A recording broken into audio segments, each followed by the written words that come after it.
Oi, pessoal, boa noite. Hoje nós estamos aqui para falar um pouco da luta antimanicomial, visto que no dia 18 de maio é o dia em que se comemora a luta antimanicomial. Bom, meu nome é Ridley, eu estou coordenador de saúde mental do município e sou psicólogo. Tenho comigo a Andréia Moll, que é psicóloga também e está coordenadora do CAPS 2, e Tamires, que é coordenadora do CAPS Infantil. Essa é a equipe da RAPS do município de Caratinga. Então, para a gente contextualizar, a Andréia vai falar um pouco, né, Andréia, sobre a história, né, da loucura e como é que a gente chega nos dias de hoje. O dia 18 de maio, ele é considerado o dia da luta antimanicomial, que ainda é uma luta, não completamente uma comemoração, porque no dia 18 de maio de 1987 aconteceu o segundo Fórum dos Trabalhadores de Saúde Mental em Bauru, São Paulo, onde os trabalhadores de saúde mental, naquela época, eles estavam indignados com o tratamento que as pessoas com transtorno mental, elas recebiam. Porque, na verdade, não era um tratamento. As pessoas eram depositadas nos hospitais psiquiátricos, que eram manicômios. Elas eram retiradas da sociedade. Qualquer pessoa que representasse, né, algum incômodo social era colocada nesses lugares. E então, os trabalhadores, vendo aquela situação desumana, se mobilizaram nesse segundo fórum, fizeram a Carta de Bauru, que eles chamaram de Manifesto de Bauru, quando então começou essa luta, né, pelos direitos humanos das pessoas que têm transtorno mental. Existe até um livro e um filme que se chama O Holocausto Brasileiro, onde são retratadas as barbaridades que ocorriam na época, especificamente no Hospital de Barbacena, onde mais de 60 mil pessoas foram mortas. E era um mercado, né, de corpos, que as pessoas morriam, esses corpos eram vendidos para as faculdades. E então a saúde ela não era tratada, ela era mercantilizada. E os trabalhadores indignados, né, com essa situação, embasados também pelo Estado, pela sociedade, pela família, que não entendiam o adoecimento mental, entendiam que a pessoa ela não era digna de viver em sociedade e eram apartadas da sociedade. Então foi quando começou a luta e essa luta ainda não cessou. Muito bom, Andréia. Vou falar um pouquinho de como é que está a rede de atenção psicossocial hoje, a partir do momento em que se começa a fazer esse tratamento através dos CAPs. Isso acontece embasado na Lei 10.216, que é o ponto de partida, né, para a construção de uma rede onde a gente atender essas pessoas com os critérios técnicos, científicos, com humanidade, né, e com o cuidado em saúde. E aí, inicialmente, a porta de entrada da rede eram os próprios CAPs, né? A partir de 2011, com a Lei 3.088, a porta de entrada dos serviços passam a ser os postos de saúde da família, né? É bom colocar isso aqui, né? Porque a gente recebe muitas vezes uma coisa que vem de outros setores que não o posto de saúde da família. Então, essa entrada passa a ser a partir do posto de saúde da família. A saúde da família tem a colaboração dos NASFs, que também levam ao posto, e do posto é encaminhado para a saúde especializada. Hoje a nossa rede, apesar da gente ter 3 serviços, e ser, né, a gerência regional já disse isso muitas vezes, ser uma rede robusta, ela é do ponto de vista da quantidade do número de CAPs, né? Acho que é um dos poucos municípios que tem 3 CAPs. Entretanto, a gente ainda tem muito o que fazer, né, na estruturação, principalmente dos 3 setores, para que aí sim essa robustez aconteça. Hoje a gente também já tem os leitos psiquiátricos, que são parte da rede, né, e que são regulados pelos CAPs. A Lei 3.088, ela deixa muito claro isso, né? Qual que será o fluxo, qual que é o papel individual de cada serviço, como é que a gente chega, né, ao ponto de ter que precisar fazer a internação. Então, assim, a RAPS hoje segue, né, nessa estruturação para que a gente ofereça cada dia mais um serviço de qualidade para o município. Só lembrando que a internação psiquiátrica atualmente ela é de curta permanência, não como elas ocorriam anteriormente. Que as pessoas entravam e nunca mais saíam. Não tinha plano, né, André? Hoje, o projeto terapêutico singular, que é um dos instrumentos que são obrigatórios, né, por lei, que a gente forneça, a gente tem ali um plano que é singular, é para cada indivíduo, e a gente normalmente manda esse plano, né, no caso de internações. E aí ele segue um projeto que é feito pelo CAPS, e não pelo lugar para onde a pessoa está indo. Isso tem acontecido muito com o Raul Soares hoje em dia, que é a única porta que o Estado oferece, mas aqui a gente já tem hoje, né, no caso, os leitos psiquiátricos, que a gente também tem uma parceria muito boa, e a gente troca, né, informações para que essa internação seja de curto ou curtíssimo prazo, né, 1 semana ou 15 dias no máximo.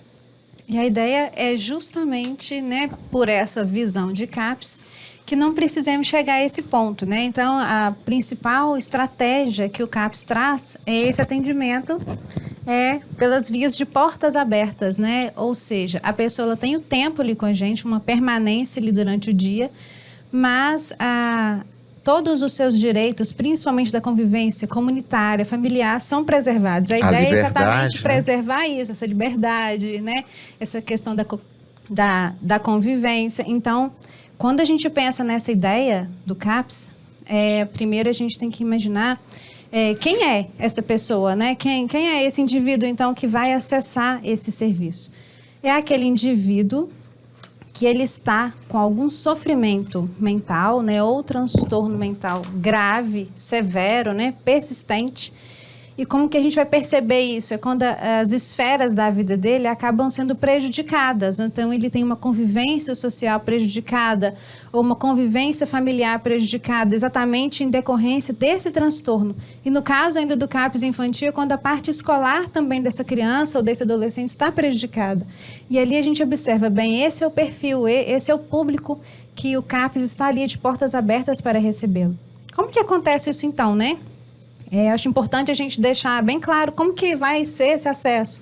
O Ridley já até comentou aqui, né, Ridley, a respeito do NASF, do posto de saúde. Então, a família ela vai se direcionar, né, a esse setor que vai fazer ali aquele primeiro atendimento médico, né, identificar e orientar essa família. Visto a necessidade, essa família ela vai ser encaminhada, né, ao CAPS, sendo crianças e adolescentes ao CAPS infantil, né, pessoas que têm também a questão do transtorno ao redor do uso ou abuso de alguma substância, álcool e outras drogas, para o CAPS AD, né, e os transtornos mentais, de modo geral, né, em adultos, no CAPS 2. Então, dessa forma, a equipe ela vai estar lá para fazer esse primeiro atendimento, que é o acolhimento, né? Então, ali que a gente vai ter o primeiro contato com a pessoa, para a gente criar esse vínculo, iniciar ali todo o processo que precisamos fazer, né, Ridley e André? A respeito dessa pessoa, desse indivíduo. Dentro do CAPS, vale ressaltar que o atendimento ele vai ser multidisciplinar. Então, ali, não vai ser simplesmente um único atendimento ou, às vezes, um sistema, né, ambulatorial em que a pessoa ela vem e comparece para uma consulta. Não, é um tratamento, né? A proposta que nós temos ali é exatamente nesse sentido de não tratar apenas o biológico, mas uma abordagem maior, psicossocial, né? Daí a ideia do nome do CAPS, né? Exatamente essa ideia. A gente pode até aumentar isso, né? Para biopsicossocial. Sim. Que engloba tudo, exatamente, né? O CAPS é psicossocial justamente, né, por isso. Para poder reabilitar, né? Reinserir se necessário, ou também das crianças, evitar uma possível evasão escolar e tudo mais, né? E aí, dentro dessa modalidade, a equipe, né, formada por psiquiatra, psicólogo, enfermeiro, técnico de enfermagem e todos os outros que apoiam ali, trazendo esse suporte, né?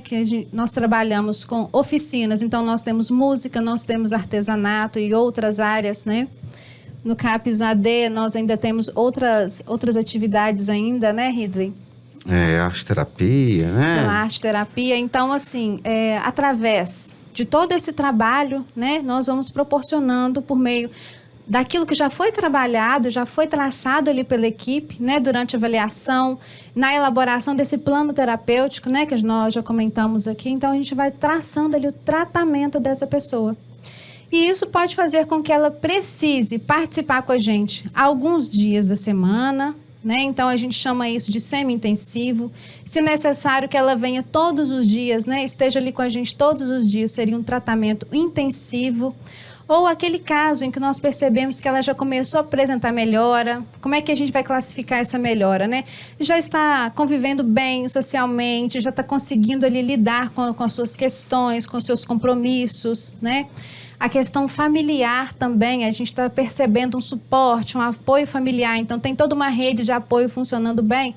Essa pessoa, ela já passa para o tratamento não intensivo. Ela continua com a gente, continua referenciada, participando dos atendimentos, das oficinas, mas já começamos aí também uma articulação com a rede local, que são os postos de saúde, né? A equipe que está ali próxima àquela família, que vai juntamente com o CAPS, porque a dinâmica é essa, né, gente? Então, a gente faz esse trabalho. Que saúde mental não é uma coisa fixa, né? Sim. Não existe uma medicação que resolva todos os problemas e a pessoa novamente se adapte a toda aquele despreparo para lidar com as situações do cotidiano dela. É por isso que essa coisa segue essa lógica de acompanhamento. Né? Ela será acompanhada, às vezes, em alguns casos, pelo resto da vida. Ela tem um momento de estabilidade, né? Ela fica anos estáveis. Mesmo mas isso não quer dizer que ela não volte. Ela sempre será referenciada, né? Ela Mesmo sempre será. Que ela melhore, se adapte, consiga viver bem, né? Tranquilamente. Nós sempre estaremos lá, ou seja, ela nunca vai perder a nossa referência, né? O CAPS, ele trabalha exatamente com essa proposta comunitária, da gente estar sempre presente, né? Com e em loco, né? O paciente lá, né? No ambiente dele, no espaço dele. E além disso, né, sobre a articulação, nós não articulamos só entre nós, profissionais da Secretaria de Saúde.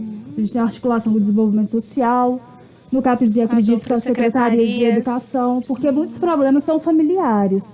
Então, a Secretaria de Desenvolvimento Social, né, por meio do CRAS e do CRES, elas também participam, né, porque o indivíduo, ele é multifacetado, né, biopsicossocial. Então, muitas questões, elas fogem da via da saúde mental. Então, os profissionais, eles articulam também com a rede, né? A gente chama que nesse sentido, infelizmente, eu preciso reiterar que as questões escolares são para crianças que tenham transtornos de saúde mental já instalados, né?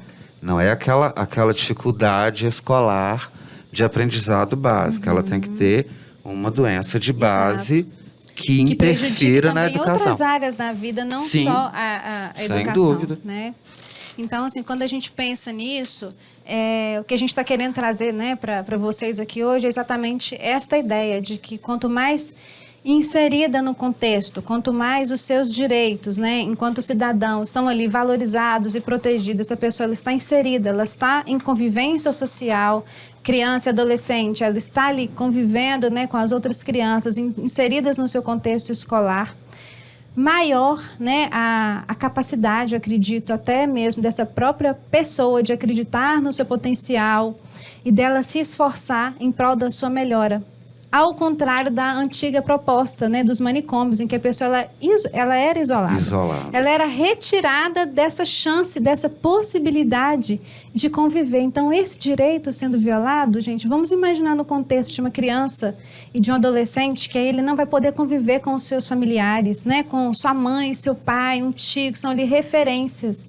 Esses vínculos rompidos. Então, assim, na tentativa, às vezes, de se proteger ou de se tratar um lado, que é a questão da saúde, rompe-se todos os outros dessa pessoa.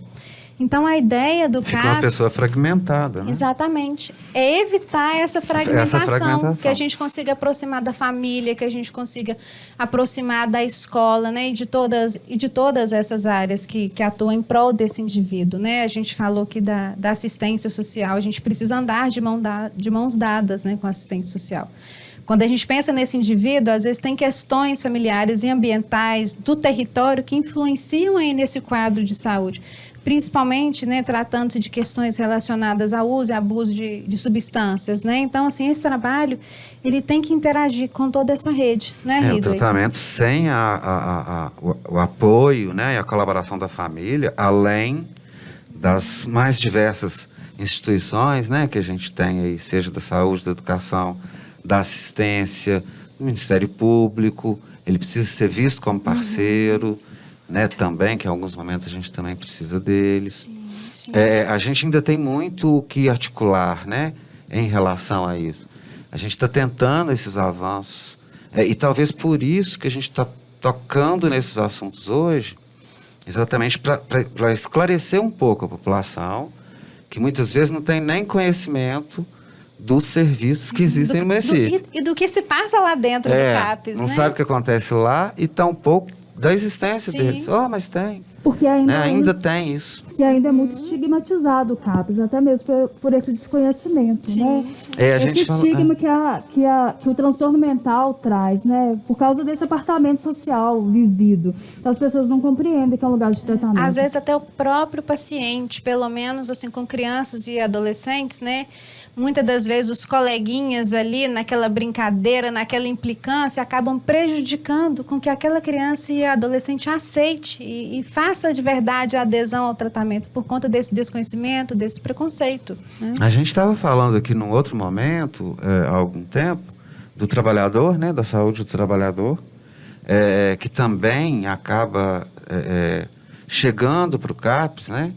E a grande maioria das vezes, as pessoas aí, né, em função da pandemia, com todo esse desgaste emocional que tem acontecido, as pessoas adoecem, né? Normalmente são pessoas de ensino superior, que estão na linha de frente do atendimento da Covid, e não buscam o tratamento para as questões emocionais, né?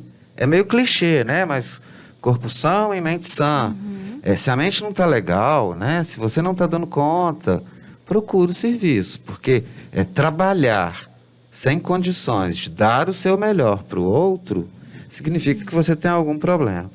E aí as pessoas não buscam os CAPs justamente por conta desse preconceito, desse estigma, de que a loucura é aquele sujeito, né, que antigamente era conhecido, né, como louco, que via coisas. Isso tudo tem nome, sobrenome e tratamento, né? Não precisa mais ficar nessa coisa que de ter preconceito com relação a um espaço que, inclusive, é extremamente agradável. Tem música, tem arte, tem pagode, samba, tem de tudo tem lá, acolhimento, né? tem escuta. A gente até colocou um pouquinho aqui para vocês verem, né? São oficinas terapêuticas que aconteciam no CAPS AD, algumas pinturas aí, né? Que é uma das coisas, das estratégias que a gente usa para elaborar questões internas, né? Não é um desenho solto, tem um significado. Aí, né? Eu lembro de Nise da Silveira, né? Doutora Nise da Silveira, que trabalhava muito com a arte. Então a gente vai também por esse caminho. Eu vou falar um pouquinho de internações, né? Partindo aí, eu falei de Ministério Público aqui. A gente tem 3 modalidades de internação. E essa confusão, né, com esse sujeito louco, em surto, acontece muito nas outras áreas. Talvez seja interessante falar de surto psicótico, né? Apesar dele ser muito florido, uma pessoa em surto psicótico, fica muito claro que é um surto ou que é uma outra coisa, que parece surto, mas que não é surto. E aí a gente recebe muita demanda, paciente tem surto aqui, paciente tem surto lá. Muito de posto, saúde, né? Porque aí não é da área, as pessoas não são obrigadas a saber tudo. Mas é importante entender o que é um surto, né? Aquele paciente que você conhece, ele vai apresentar um comportamento que é muito característico, é muito claro, é disforme, né? Não tem liga, né? De um assunto para outro, vê coisas, ouve, conversa rompimento com a sozinha. realidade, né? O rompimento com a realidade, né? O que a gente chama tecnicamente de inconsciente a céu aberto. Ele não está ligando, ele não está raciocinando. Então, assim, estabelecer o que é surto, né? Isso demanda um ensino, né? Ou um treinamento, uma capacitação que a gente às vezes não tem nem tempo de fazer, mas que já é plano da coordenação, junto com a Secretaria de Saúde, de retomar isso, de trazer o agente comunitário de saúde, de trazer o enfermeiro, de trazer o médico, né? Que também tem, na especialidade dele lá, dificuldade de entender a área da psicologia. Tem muitos assuntos para lidar aqui, né? Se a gente continuar, esse negócio fica longo. Mas, assim, essa coisa do treinamento, para as mais diversas áreas que fazem parte da rede, acho que é fundamental, né? Para entender um pouquinho de saúde mental e poder fazer o caminho reto, certo, e para um tratamento adequado. Porque, senão, surgem as internações, né? Elas têm 3 modalidades, a voluntária, a involuntária e a judicial. Compulsória. Né? Ou compulsória, que normalmente é o pedido da maioria das famílias.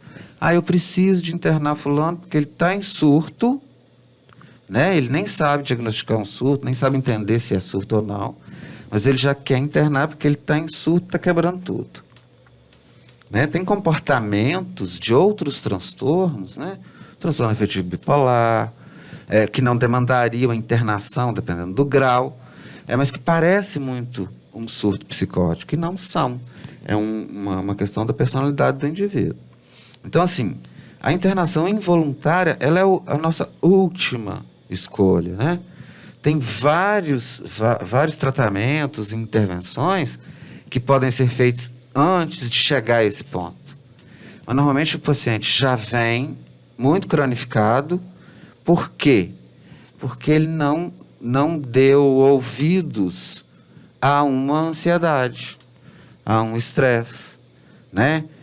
Isso acaba cronificando para uma depressão e talvez para outros transtornos. E às vezes até por abandonar o tratamento, né? Então, Sim. Quando a gente disse aqui no início sobre o CAPS continua lá, a pessoa continua referenciada, ela pode voltar lá sempre que ela quiser. Até mesmo com a intenção, né, Rida, de evitar uma possível recaída ou desequilíbrio que chegue a esse ponto ou que precise desse tipo de intervenção. Sim. Né? E, infelizmente, com relação às internações, né, junto com a judicialização aí, que vem acontecendo nos últimos anos mais fortemente, né, a gente precisa do apoio da parceria do Ministério Público, e isso tem que ser um apoio bilateral, né? Porque a gente recebe mandados que às vezes poderiam ser resolvidos de outra maneira. O Ministério Público nem tem muito a ver com isso, né? É o familiar que faz o processo e que quer internar, quer tirar o problema de casa, né? E isso normalmente o resultado nem sempre é positivo. Às vezes até numa tentativa, não é, Rida, de resolver rapidamente o problema, né? Exatamente. É como se eles observassem e acreditassem que a internação ainda O sujeito uma sai saída, curado. ainda é uma solução, né? Como o André já havia colocado hoje, né, a ideia da internação, ela é breve, ela é temporária, né? Apenas para que aquele sujeito ele consiga reequilibrar, né? Tratar ali aquela questão imediata, mas ele precisa retornar à família. Inclusive, caso esteja afastado, retornar ao serviço regular do CAPS. Porque, na verdade, a internação ela é o último recurso. Porque eu sempre digo para as famílias, ele vai sair da internação e vai voltar para o mesmo local. Exatamente. Então, a internação é o último recurso mesmo, quando tudo já foi tentado. Eu nunca ouvi um relato de uma pessoa que foi internada que falou que gostou.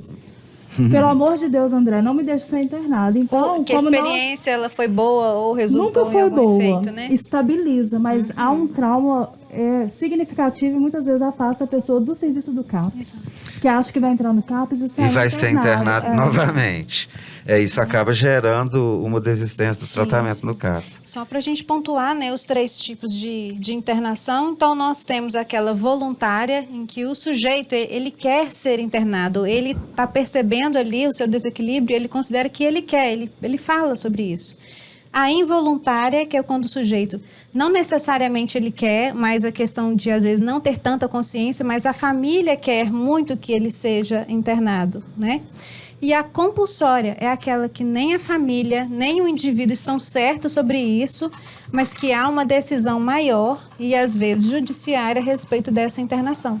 Né? Então, acontece que por muitas essas três vezes é vias. feita pela família como um escape daquele problema, né? Exato. É muito complexo isso, inclusive na infância, né? Isso pode vir a acontecer. E o trauma causado por uma intervenção policial, com corpo de bombeiros, isso é muito traumático para a criança, para o rompimento do adulto, vínculo que vai seja para quem acontecer, for, né? Esse trauma acontecerá. E essa pessoa vai voltar, né? Ela não está sem memória. Ela guarda, ela traumatiza isso e isso fica lá. E é por isso que essa luta ainda é muito nossa, dos trabalhadores de saúde mental, porque muitas vezes a voz que eles têm são a nossa voz. A gente tem que ir no Ministério Público explicar que está estável, a gente precisa reunir com a família e dizer que está estável, a gente junta com a rede toda. Por isso que eu disse lá no início que a luta não cessou. A luta ainda é nossa, que eles não têm cessou, voz. muito pelo contrário, ela cada dia que passa fica mais dura, mais difícil, né? E É por isso a lutar gente contra um precisa, modelo sim, que já tem 30 anos que acabou, que todo mundo sabe que não deu certo, onde 60 mil pessoas morreram, e que de repente ressurge como a solução novamente, né? E por isso que a gente o precisa holocausto estar aqui de agora, novo, né, Ridley, né? falando sobre isso, conscientizando, tentando trazer isso de uma forma mais clara possível, né, para que as pessoas que agora estão aqui nos ouvindo entendam, né, e ajude também a espalhar essa abordagem, essa nova forma, essa estratégia de cuidado, muito contrária àquela inicial, né, aquela dos manicômios. Então, a nossa ideia também é essa. Então, a gente precisa também de todas as pessoas junto com a gente para fortalecer essa luta. Sem a menor dúvida. Esse olhar para a subjetividade, né? Que existe uma pessoa ali dentro, que existe um cérebro funcionando, Que sofre. que sofre e que quer dizer do sofrimento dele e que ninguém valida porque é louco. Então, nossa fala aqui é mesmo para atingir o maior número de pessoas, até mesmo para ligar para o CAPS, ir no CAPS, perguntar como que funciona. Porque essas pessoas, elas estão em sofrimento, né? Elas são aniquiladas, elas não são tratadas como pessoas, ainda hoje. Eu já abri em vários momentos, né, com esse discurso, né? Vá ao CAPS, sociedade, venha para o CAPS, né? Venha visitar, venha conhecer, né? Venha ver o que acontece aqui. Não precisa ter medo e sair da calçada ao passar na porta do CAPS, né? Não tem esse louco que vai sair ali e fazer nada, né? Esse louco, ele é um estereótipo da loucura, né? Ele de fato não existe. Sabendo lidar com ele, todos podem viver normalmente em sociedade. Existem pacientes do CAPS que indicam o CAPS. Várias pessoas já foram acolhidas lá no CAPS, que alguém que é tratado lá, vê que outra pessoa está precisando. E leva E depois. vai levar. Então, esse conhecimento pelo próprio paciente, que ali ele é acolhido, que ele é compreendido, faz com que ele leve o serviço a outros lugares, né? Oportunidade para a gente falar sobre o nosso endereço, né? Verdade. Onde nós Boa, estamos. ótima oportunidade. Vamos por. Então, o CAPS Vamos lá. infantil, que ele fica mais escondidinho, né? Lá no bairro da Ero Grossi, na Rua Coronel Antônio Salim, 207, próximo à Policlínica, né? Vamos O lá. CAPS 2 é na Rua João Pinheiro, número 207, ao lado da Docta. E o CAPS AD é na Rua Major Etienne Regui 36, telefone 3329-9223 do AD, 3329-8040 do CAPS 2 e 3322-3572 do CAPS I. Né? Se quiserem ir visitar, ver o que acontece, se precisarem de informações, talvez seja melhor buscar informação no lugar certo para não fazer errado, né? A gente está à disposição aí para tentar... portas abertas. E de portas abertas para tentar melhorar aí a luta antimanicomial, pelo menos aqui na nossa região, De né? 7 às 17. Os Uau. dois CAPs, o AD e o CAPS 2, são CAPs microrregionais e atendem também aos 12 outros municípios da nossa microrregião. Com cada município, a gente tem lá uma relação particular, né? A gente, infelizmente, tem que finalizar, né? Por conta do tempo. E aí a gente queria inicialmente agradecer, né, à Prefeitura Municipal de Caratinga, à Secretaria de Saúde, à Secretaria de Educação, que cede o espaço, né, os meninos que fazem as filmagens e tudo que a gente solicita. E é óbvio agradecer à diretora do Departamento de Promoção à Saúde, a Suelen Trigo, que sempre nos apoia e que foi quem também ajudou a abrir os espaços para a gente estar aqui hoje falando do dia 18 de maio, dia da luta antimanicomial. A luta não cessa, né? Não cessou e nem vai cessar. Nós estamos à frente disso com muita garra, com muito carinho, com muita humanidade, e a gente está tentando de todas as formas poder ajudar e diminuir esse sofrimento que é parte da sociedade. E, portanto, ele precisa ser cuidado em sociedade e não em manicômio. Por hábito, né, o Fórum Municipal, o Fórum Mineiro de Saúde Mental, eles fazem um samba, né, que está sendo lançado hoje, ou melhor, foi lançado dia 12, e que hoje está aí já circulando, né, por todos os lugares. Mas nós, enquanto CAPS, AD, e com um profissional que dá aulas lá, né, de musicoterapia, a gente fez uma letra muito singela, mas que fala da luta antimanicomial de uma forma leve, suave, tranquila. E aí a gente vai ouvir isso agora, ok? Muito obrigado a todos, muito obrigado a Tamires, a Andréia, que representam a equipe do CAPS I e do CAPS 2, a equipe do CAPS AD, onde é o meu local de trabalho, também muitíssimo obrigado. E vamos lá, vamos de samba, para alegrar um pouco a coisa e vida que segue. Temos que meditar no passado do holocausto aqui consumado. Seres perdidos na dor, seres pedindo amor, seres humanos trancafiados. Temos que meditar no passado do holocausto aqui consumado. Seres perdidos na dor, seres pedindo amor, seres humanos trancafiados. Sou doutor, por favor, vem sentir a nossa dor. Seja racional, nos ajude na luta antimanicomial. Sou doutor, por favor, vem sentir a nossa dor. Seja racional, nos ajude na luta antimanicomial.